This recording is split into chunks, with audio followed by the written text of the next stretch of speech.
que vous allez bien. Moi, oui, vraiment. Donc, aujourd'hui, moi, je faisais le ménage de mon frigo parce qu'il faut que j'aille à l'épicerie bientôt. En fait, là, on commence à manquer un peu de stock. Puis, je regardais ça, puis je me suis dit, mon Dieu, il y a des affaires que je garde tout le temps dans mon frigidaire, que j'ai toujours mal pris ou pas, là, tu sais, on s'entend, j'ai tout le temps ça dans mon frigo. Puis je voulais vous en faire part un petit peu, vous montrer 10 choses que je garde toujours dans mon frigidaire et pourquoi. Un petit peu, je trouve ça vraiment intéressant. Donc si vous aimez ce genre de vidéo-là, n'hésitez pas à vous abonner à ma chaîne et à mettre un petit j'aime sur la vidéo, ça m'aiderait vraiment beaucoup. Là, je parlerai pas genre du lait, etc. Mais par exemple, quelque chose dont je vais vous parler, c'est des œufs. Premièrement, j'ai vraiment pas de mérite avec ça parce que j'ai 3 poules, dans le fond, qui me font à peu près 2 douzaines par semaine. C'est plus ou moins là, pendant l'été. Puis j'ai pas de mérite parce que dans le fond, ils me font 3 œufs par jour environ. Mais j'aime tout le temps ça, en avoir sous la main. C'est tellement pratique, c'est tellement rapide. Tu veux faire des crêpes, du pain doré, un petit souper rapide. Des œufs, c'est vraiment souvent une bonne base là, pour cuisiner. Donc c'est ça, j'en ai vraiment tout le temps dans mon frigo de ça. La deuxième chose que j'ai tout le temps dans mon frigo, je peux pas me rappeler de la dernière fois que je n'ai pas eu cet item dans mon frigo. En fait, c'est des herbes salées. D'habitude, je prends les herbes salées du bas du fleuve, mais là, ça fait une couple de fois que je le trouve pas à l'épicerie. Donc vraiment, celui-là, c'est une autre marque, c'est Herbs Too. C'est super bon. Dans le fond, si vous ne connaissez pas cet item-là, vous devez vraiment vous précipiter pour aller vous en acheter. C'est comme un genre de mélange d'herbes. Puis moi, je mets ça dans tout mes recettes. Là. Je fais cuire des petits légumes, je mets ça dedans, c'est sûr. Tu sais, n'importe quoi. Là, je vous le dis, là, ça rehausse tous les plats. Donc, c'est ça. Dans les mêmes lignes que la dernière, je garde toujours de l'ail en pot. Là, le top du pot, il a fondu sur le four. Vous voyez que j'achète des gros formats parce que j'en ai vraiment tout le temps. C'est de l'ail émincé. Donc, je m'en suis déjà fait de l'ail émincé d'avance, là. Mais je trouve juste que pour le prix et la qualité, ça vaut vraiment pas la peine d'acheter des gousses d'ail et de les préparer soi-même. Je les achète tout simplement comme ça. Puis à chaque fois que j'ai besoin d'ail pour venir rehausser mes plats, je prends ça tout simplement en pot comme ça, puis il est frais et dispo dans mon frigo. J'achète ça en pot de 1 kg. Écoutez, s'ils vendraient des formats Costco, là aussi, des petits herbes comme ça, c'est sûr que j'en achèterais également. Encore une fois, dans les petits pots d'épices, je garde tout le temps du gingembre comme ça. Là, c'est sûr que ça coûte pas cher acheter du gingembre. Encore une fois, de tout l'émincer et tout l'effort que ça prend pour les fois que j'en utilise. J'aime bien avoir un petit pot comme ça dans mon frigidaire. Moi, j'utilise beaucoup ça dans mes crèmes de légumes, surtout les crèmes de carottes, les crèmes de courge butternut, etc. Aussi dans mes currys. J'aime beaucoup mettre du gingembre. Donc, c'est ça, je garde tout le temps un petit pot comme ça sous la main. La prochaine chose que je garde toujours dans mon frigidaire va peut-être pas vous surprendre, mais c'est une bouteille de vin, dans le fond, que j'ai commencé à boire. Et c'est pas juste parce que je la bois, là. Par exemple, celui-là, c'est vraiment un vin cheap. C'est le Grey Fox. Moi, je l'ai pas vraiment aimé. J'ai goûté comme ça, puis je l'aime pas. Mais par contre, je les garde pour cuisiner avec. Donc, quand on fait une sauce ou quelque chose aux fruits de mer ou peu importe, là, ça vient vraiment rehausser le plat de cuisiner avec du vin. Moi, je cuisine beaucoup avec du vin. Et si vous vous le demandiez, c'est absolument correct de cuisiner avec du vin, même si les enfants en mangent, parce que l'alcool s'évapore quand on fait cuire assez longtemps. Donc, c'est ça, je garde tout le temps mes restes de bouteilles de vin pour cuisiner. Une autre chose que j'ai tout le temps dans mon frigidaire, c'est du jus de citron. J'ai aussi un jus de lime, là, mais j'avais pensé vous sortir le jus de citron parce que c'est celui que j'ai vraiment tout le temps. Là. En fait, ça remplace 10 citrons, ça a l'air. C'est bon dans des drinks, c'est bon dans des recettes, c'est bon dans tellement de choses. Là. Si vous voulez vous faire un jus de citron le matin, une limonade ou vraiment là, juste un eau citronnée, c'est vraiment un bon dépanneur d'avoir ça.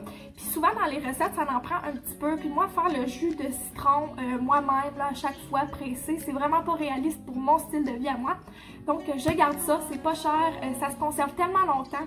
Puis on est content de l'avoir quand on en a, là, en fait, quand on en a besoin. La prochaine chose que je garde toujours dans mon frigidaire, c'est du sirop d'érable. En fait, le sirop d'érable, je trouve que c'est bon aussi dans plein de recettes là, pour faire des desserts, dans le gruau le matin, pour sucrer un yogourt nature, vraiment pour plein de trucs, pour des recettes aussi de poulet, etc. C'est souvent une bonne base, le sirop d'érable. Puis aussi, tu sais, quand on mange des crêpes et tout ça, là, je suis contente d'en avoir. Puis ça, encore là, c'est un format d'1 litre. Là. Moi, vous voyez que ce que j'aime, j'ai un gros format d'habitude. Donc, c'est ça. C'est un format d'1 litre que mes beaux-parents nous ont acheté. Puis c'est quand même local, ça, je pense. Là, je me rappelle plus exactement c'est où, mais si je me trompe pas, c'est proche de mon chalet. Parce que Karen, dans le fond, la belle-mère à Francis travaille proche de là. Donc, c'est ça. On en profite quand on se fait gâter. Mais c'est vraiment pratique d'avoir du sirop d'érable, puis tu sais, ça se conserve longtemps, ça aussi dans le frigidaire, puis ça vient remplacer beaucoup de sucre raffiné dans notre alimentation. Donc c'est pour ça que je garde toujours ça dans mon frigidaire. Une autre chose que j'ai vraiment quasiment tout le temps là, dans mon frigidaire, en fait, c'est les bocconcini perles comme ça de chez Saputo. Je les garde parce que c'est vraiment bon dans plein de recettes. C'est une bonne collation des fois pour les enfants, tu sais, mettons pour faire un petit pic assiette ou peu importe. Je pense que vous m'avez déjà vu dans les vidéos passées, vous le montrer là, dans mes salades. Je fais une super bonne salade de couscous avec ça. Elle est délicieuse. Il faudrait que je vous montre ça une autre fois. Dites-moi si ça vous intéresserait une vidéo de mes salades préférées. Parce que moi, pendant l'été, je m'alimente qu'aux salades, quasiment, pour vrai. Puis, tu sais, des fois, ça fait changement du fromage râpé ou peu importe, d'avoir des petits bocconcini comme ça. Je trouve que c'est un bon dépanneur, ça sauve du temps. Je les achète quand ils viennent en spécial, là, au IGA, ceux-là, parce que sinon, je trouve que c'est quand même hors de prix. Tout ça pour dire que je garde tout le temps ça pour mes salades, puis pour des petits à côté, là, quand je me fais des pics assiettes, je trouve ça trop bon, puis c'est trop cool qu'ils soient petits. Je vais vous montrer la grosseur. Comme je vous disais, c'est vraiment mini, là, si vous voulez comparer. Fait que c'est vraiment parfait pour une petite bouchée comme ça. Puis aussi, ce qui est le fun, c'est que ça se conserve vraiment longtemps, vu que c'est dans la saumure, je crois. Une autre chose que je garde pratiquement tout le temps dans mon frigidaire, c'est le Philadelphia fouetté comme ça au chives. Puis là, comme vous pouvez voir, c'est un nouveau. En fait, c'est à la ciboulette en français, excusez. Moi, j'appelle ça des chives quand même. J'ai été élevée semi-bilingue, genre. Puis en fait, ce Philadelphia-là, comme vous voyez, il est comme fouetté. Puis il y a des petites échelles, de la ciboulette dedans.